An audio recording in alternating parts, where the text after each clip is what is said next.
Hello everyone. Welcome to केनी studies. आज है 30 मार्च और आज के करंट अफेयर सेशन में हम जिन टॉपिक्स को कवर करेंगे वो टॉपिक्स हैं एक्सरसाइज इंद्र 2025। देन हम देखेंगे टी एक्सपोर्ट के बारे में। हाल ही में भारत की रैंकिंग में इसमें चेंज हुए हैं, ये हम देखेंगे। इसके साथ ही हम देखेंगे कि टी के कल्टीवेशन के लिए क्या सही एटमॉस्फेयर चाहिए होता है, कौन सी सॉइल चाहिए होती है और क्या कंडीशन है भारत की वैश्विक स्तर पर। इसके साथ ही हम देखेंगे डीलिमिटेशन कमीशन के बारे में। देन देखेंगे गंगा नर्मदा टूरिज्म कॉरिडोर के बारे में। हाल ही में एबल प्राइज 2025 काफी चर्चा में रहा है। हम ये देखेंगे कि इस वर्ष एबल प्राइज से कैसे सम्मानित किया गया है। और लास्टली हम देखेंगे खेलो इंडिया पैरा गेम्स 2025 के बारे में। यह अभी हाल ही में कंक्लूड हुआ है। हम देखेंगे कि इसमें राज्यों का प्रदर्शन किस प्रकार रहा है। तो शुरू करते हैं। आज का फर्स्ट क्वेश्चन है,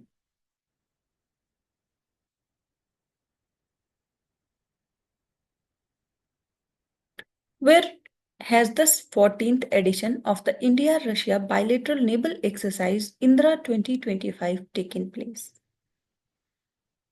यहाँ पर आपसे पूछा जा रहा है जो भारत रूस द्विपक्षीय नौसैनिक अभ्यास है जिसका नाम है इंद्र 2025, इसका 14वां संस्करण कहाँ पर आयोजित हुआ है। आपकी ऑप्शंस हैं चेन्नई, मुंबई, विशाखापट्टनम या फिर कोची।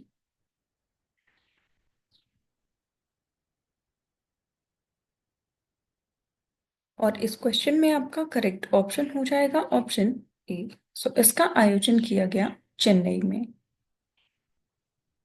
आप देख सकते हैं the 14th edition of the India Russia bilateral naval exercise Indra will be held from 28th of March to 2nd of April in Chennai.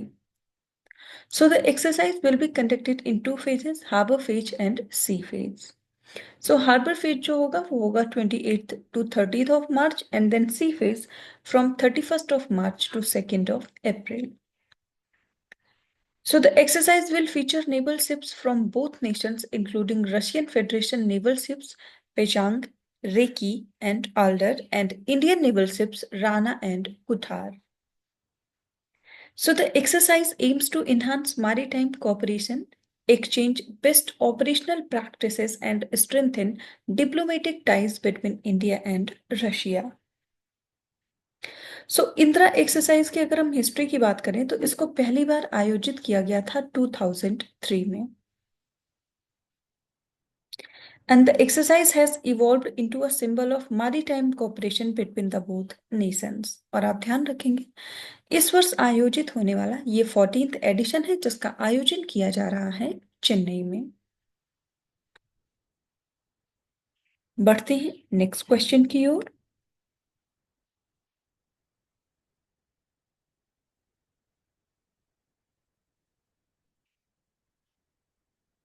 Surpassing which country, India became the second largest tea exporter in the world in 2024. सो यहाँ पर आपसे पूछा जा रहा है किस देश को पीछे छोड़कर भारत 2024 में दुनिया दुनिया का दूसरा सबसे बड़ा चाय निर्यातक बन गया है। आपके ऑप्शंस हैं केन्या, श्रीलंका, चाइना या फिर इंडोनेशिया।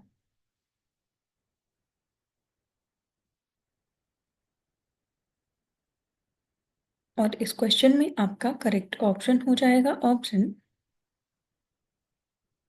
बी।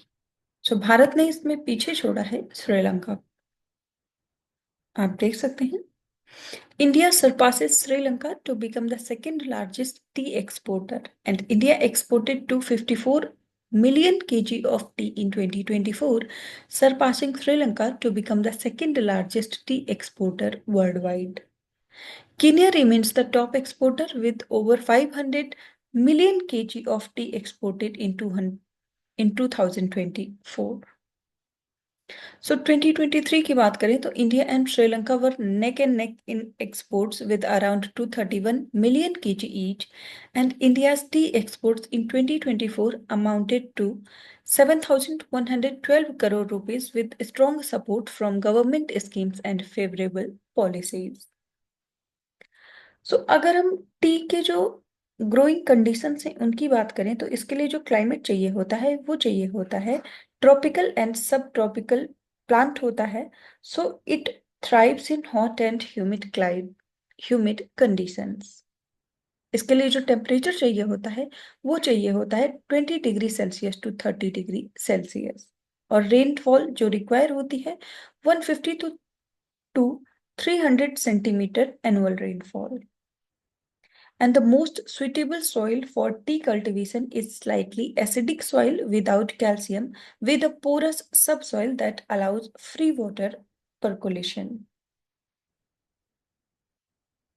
इसके लिए जो ह्यूमिडिटी है वो एक मेजर रोल प्ले करती है। Relative humidity should be around 80% most of the time and should never drop below 40%।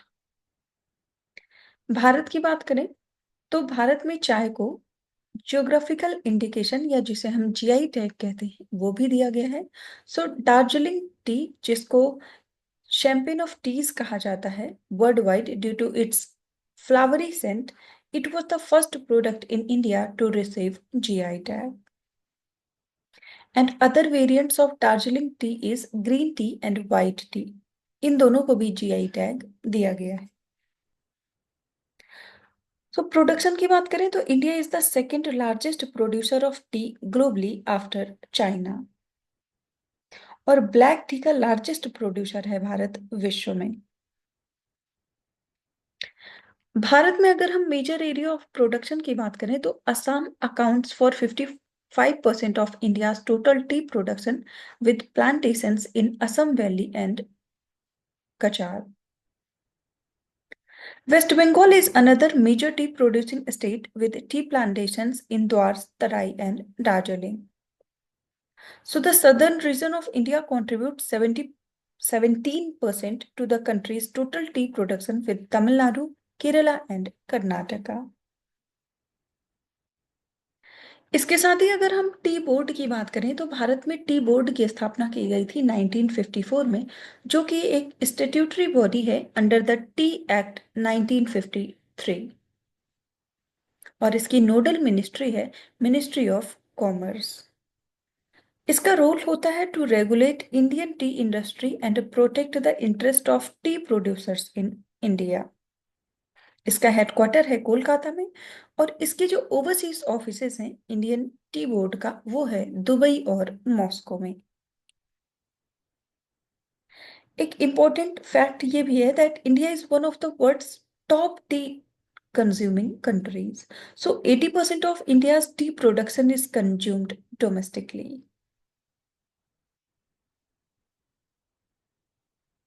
बढ़ते हैं नेक्स्ट क्वेश्चन की ओर। Consider the following statements regarding delimitation in India. यहाँ पर भारत में जो परिसीमन होता है उससे संबंधित कुछ कथन दिए गए हैं जिन पर आपको विचार करना है। फर्स्ट स्टेटमेंट है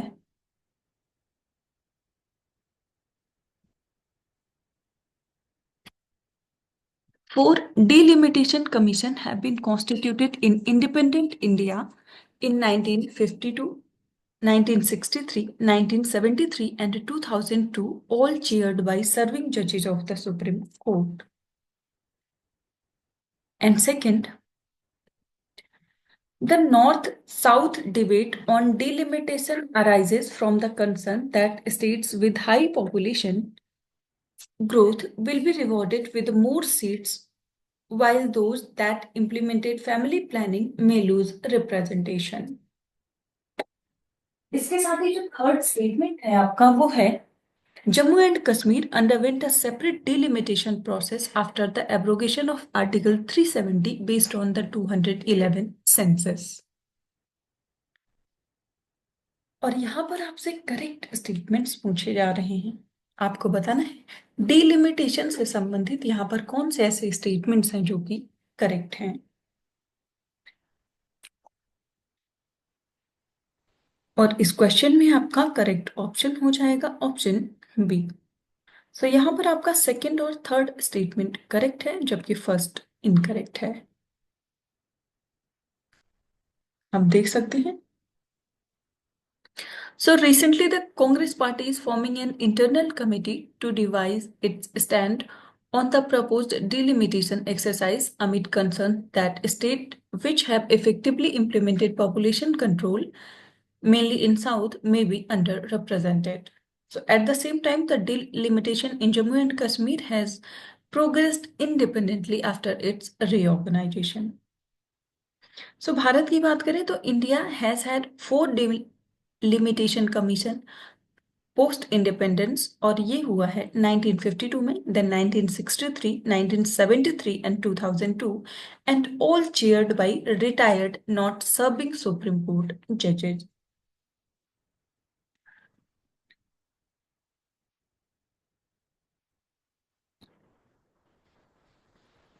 बढ़ते हैं नेक्स्ट क्वेश्चन की ओर।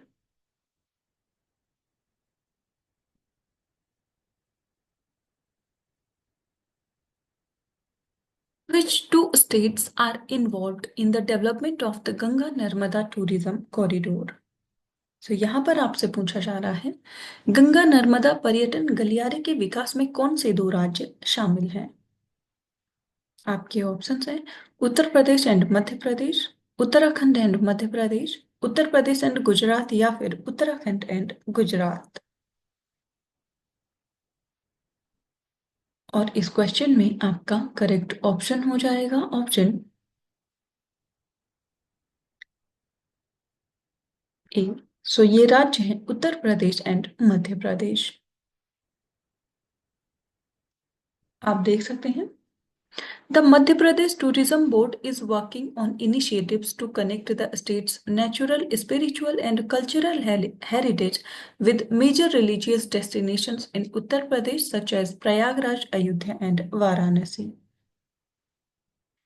So, our primary focus is the development of Ganga Narmada Tourism Corridor, which aims to enhance tourism collaborations between Madhya Pradesh and Uttar Pradesh.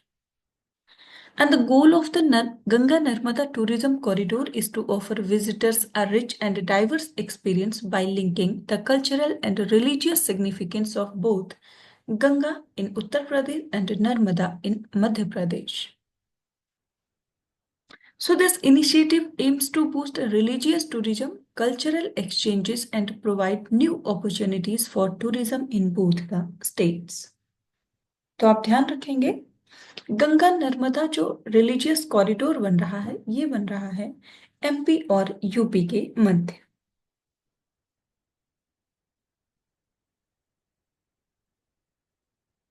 बढ़ते हैं नेक्स्ट क्वेश्चन की ओर।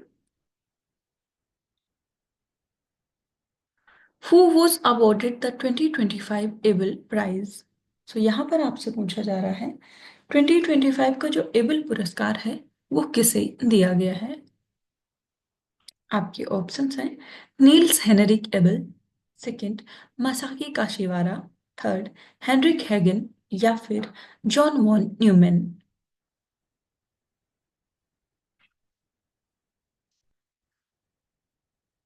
आपको बताना है 2025 का एबल पुरस्कार किसे प्रदान किया गया है?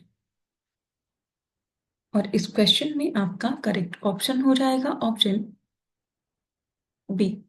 सो ये दिया गया है जापानीज मसाकी काशिवारा को। आप देख सकते हैं the recipient of the 2025 Abel Prize is Masaki Kashiwara, a Japanese mathematician।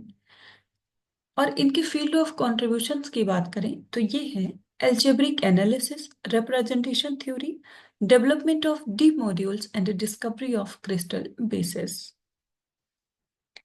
साथ ही हम एबल प्राइज की बात करें तो Abel prize is a prestigious international award presented annually by the King of Norway to one or more outstanding mathematicians. And it named after the Norwegian mathematician Niels Henrik Abel. The award was established in 2002 by the government of Norway and complements the Holberg Prize in Humanities. तो आपने देखा कि Abel prize को establish किया गया 2002 में और पहली बार इसको प्रदान किया गया था 2003 में। So it is often described as the Nobel Prize for Mathematics as there is no Nobel Prize awarded for this discipline. So the award include a cash award and a glass plate designed by the Norwegian artist Henrik Hagen. आप ध्यान रखेंगे, इस वर्ष Abel prize से सम्मानित किया गया है मशाकी काशीवारा को। बढ़ते हैं नेक्स्ट क्वेश्चन की ओर।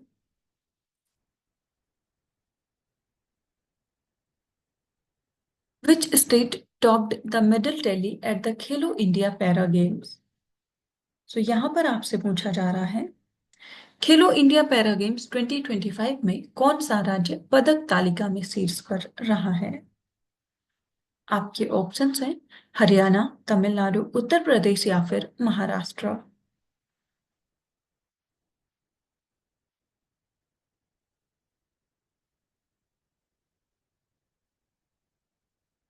और इस क्वेश्चन में आपका करेक्ट ऑप्शन हो जाएगा ऑप्शन ए। सो पदक तालिका में जो शीर्ष स्थान पर राज्य रहा है वो है हरियाणा। आप देख सकते हैं, the Khelo India para games 2025 concluded at Jawaharlal Nehru Stadium, New Delhi.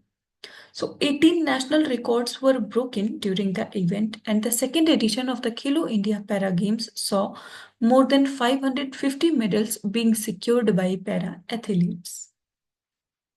Haryana topped the medal tally with 34 gold, 39 silver, and 31 bronze medals. Tamil Nadu secured second place with 28 gold, 19 silver, and 27 bronze medals. Uttar Pradesh finished third with 23 gold, 21 silver, and 20 bronze medals. So, more than 1,300 para athletes participated in the event, competing across 6 sports, जिनमें शामिल है para archery, para athletics, para badminton, para powerlifting, para shooting and para table tennis. So आप ध्यान रखेंगे, इस वर्ष जो conclude हुआ है खेलो इंडिया पैरा गेम्स 2025, ये सेकेंड एडिशन रहा है और इसमें जो टॉप 3 स्टेट्स रहे हैं वो रहे हैं हरियाणा, तमिलनाडु एंड उत्तर प्रदेश। सो आज के करंट अफेयर सेशन में इतना ही। Thank you for watching. Do like, share and subscribe.